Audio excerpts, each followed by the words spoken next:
ప్రియమైన సహోదరి సహోదరులకు ప్రభుపేట వందనాలు శుభములు తెలియజేస్తున్నాను. మీరందరూ బాగున్నారా? మీ అందరి గురించి ప్రార్థన చేస్తూ వస్తున్నాము. మీరు ఎవరైనా కొత్తగా ఛానల్ చూస్తున్నట్లయితే దయచేసి సబ్స్క్రైబ్ చేసుకోండి. అదేవిధంగా ఇతరులకు కూడా తెలియచేయండి. ఈరోజు మనం దేవుని వాక్యంలోంచి క్షమించకపోవడం ఆశీర్వాదాలను అడ్డుకుంటుంది.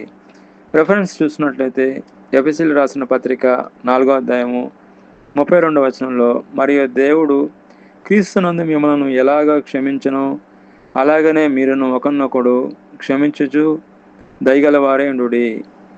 ఇక్కడ మనం చూసుకుంటే దేవుడి వాక్యంలో ఎఫెసీయులకు రాసిన పత్రిక 4వ అధ్యాయం 32వ వచనంలో మనం దేవుడి వాక్యం చూసినట్లయితే క్రీస్తునందు మిమ్మల్ని ఎలా క్షమించును అలాగనే మీరును ఒకరినొకడు క్షమించవలను. కాబట్టి క్షమాపణ గురించి మనం చూసుకుంటాము. క్షమించడం వల్ల మనం దేవుని ఆశీర్వాదాలు మనం పొందుకుంటాము. ప్రశాంత జీవితం కలిగి ఉంటాము. ఆశీర్వాదాలు మనం పొందుకుంటాము. క్షమించకపోవడం వల్ల దేవుని ఆశీర్వాదాలు మన నుంచి దూరం అవుతాయి.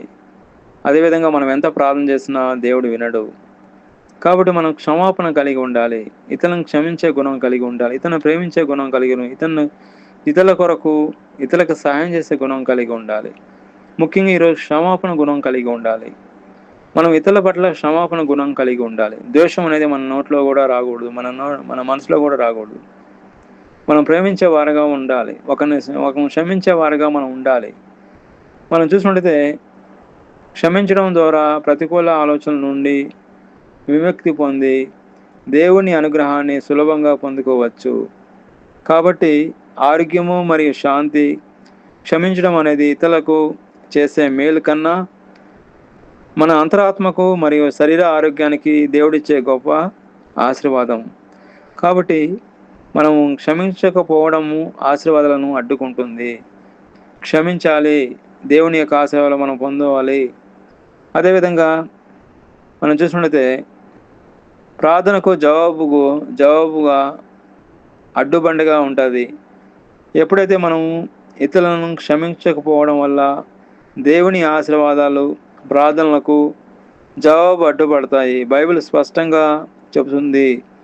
దీనికి సంబంధించిన ముఖ్యమైన వచనాలు మనం చూసినట్లయితే మార్క్స్ వార్త 11వ అధ్యాయం 25వ వచనంలో, మరియు మీరు నిలబడి ప్రార్థించినప్పుడల్లా మీకు ఎవరైనా ఏదైనా విరోధంగా ఉంటే వారిని క్షమించండి. అప్పుడు పరలోకమందు మీ తండ్రి కూడా మీ అపరాధములను క్షమించును. కాబట్టి మనం చూసుకుంటే దేవుని వాక్యంలోంచి మనం క్షమాపణ గుణం కలిగి ఉండాలి.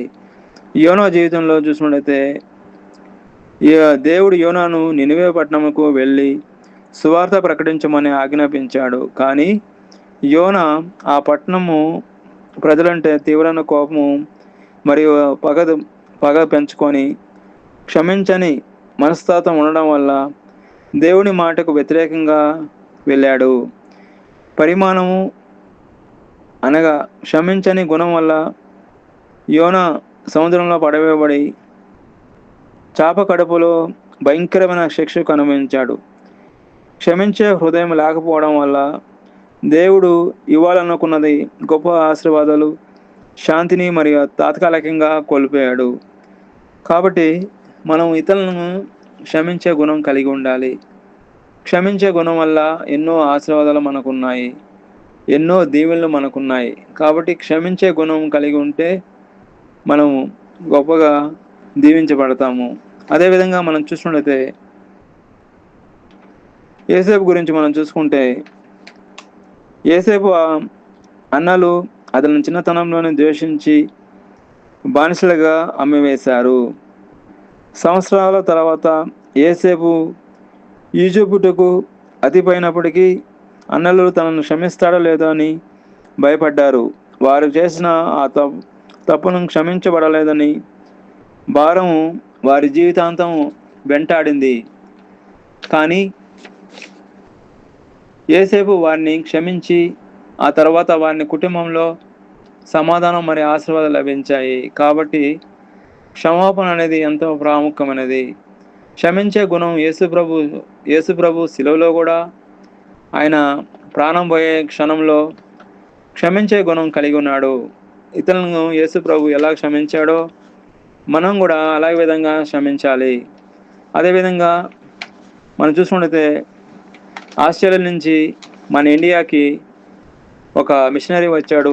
ఆయన పేరు గ్రహం స్టెయిన్స్. ఆయన సేవ నిమిత్తము హతసాక్షి అయినట్లు మనం చూస్తున్నాము. ఆస్ట్రేలియా నుంచి ఎంతో త్యాగపూర్వకంగా ఇండియాకి వచ్చి పరిచర్య చేస్తున్నప్పుడు ఆయన హతసాక్షి అయినట్టు మనం చూస్తున్నాము. వాళ్ళ భార్య హంతకులను క్షమించినట్లు మనం చూస్తున్నాము. అంటే క్షమాపణ అనేది చాలా ప్రాముఖ్యమైనది క్రైస్తవ జీవితంలో. క్షమాపణ అనేది ఎంతో విలువైనది. యేసుక్రీస్తు ప్రభు ఆయన ప్రాణం బోధనంగా ఆయన ఇతరులను కూడా ఆయన క్షమించినట్టు మనం చూస్తున్నాం. క్రైస్తవ జీవితంలో క్షమాపణ అనేది చాలా ప్రాముఖ్యమైనది. ప్రార్థనలు అడిగేటప్పుడు నమ్మకం ఎంత ముఖ్యమో అదేవిధంగా క్షమించడం కూడా అంతే ముఖ్యమని బైబిల్ తెలియజేస్తుంది. దేవుడి వాక్యం దీవించిన గాక. ప్రార్థన. ప్రియమైన మా పరలోక తండ్రి, యేసుక్రీస్తు ప్రభు పరిశుద్ధ నామమును బట్టి మీ సన్నిధికి వస్తున్నాం దేవా. ఎక్కడైతే 2-3 మీ నామములో కూడి ప్రార్థన చేస్తారో అక్కడ మీరు ఉంటాను దేవా. మీకు స్తోత్రం.